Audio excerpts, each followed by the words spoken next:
श्री वल्लभ भाई पटेल भारतीय बैरिस्टर, राजनेता और भारतीय स्वतंत्रता के लिए संघर्ष करने वाले देश के प्रमुख नेताओं में से एक थे।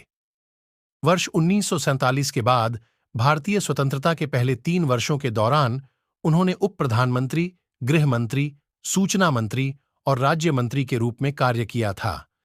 भारत सरकार ने भारत को अखंड भारत बनाने में सरदार पटेल के योगदान को सम्मान देने के लिए उनके जन्मदिन को राष्ट्रीय एकता दिवस के रूप में मनाने का फैसला 2014 में किया था।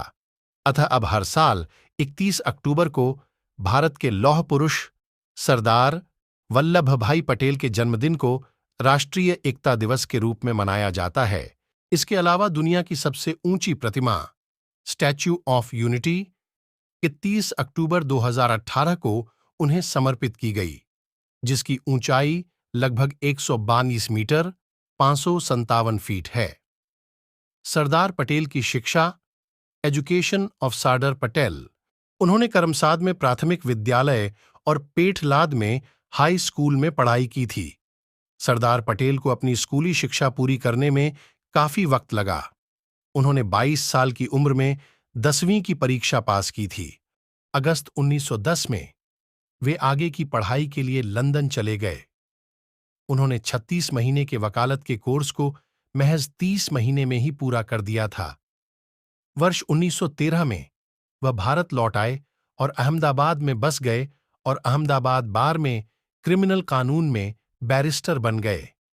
सरदार पटेल का राजनीतिक career, political career of Sardar Patel.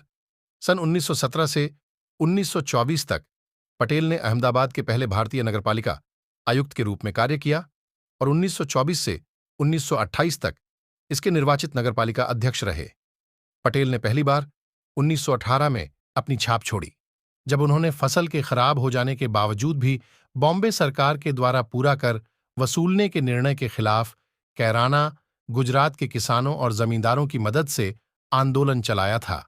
Bardoli अभियान में उनके कुशल नेतृत्व के कारण उन्हें सरदार की उपाधि दी गई थी, जिसका मतलब होता है लीडर। भारत को अखंड भारत बनाने में योगदान ध्यातव्य है कि जब अंग्रेजों ने भारत को आजादी की घोषणा की, उस समय देश 565 देशी रियासतों में बंटा था। ब्रिटिश शासकों ने इन रियासतों को स्वतंत्र शासन करने की छूट दे दी थी। इस प्रकार भारत की आजादी कई छोटी छोटी रियासतों में बंटी हुई थी।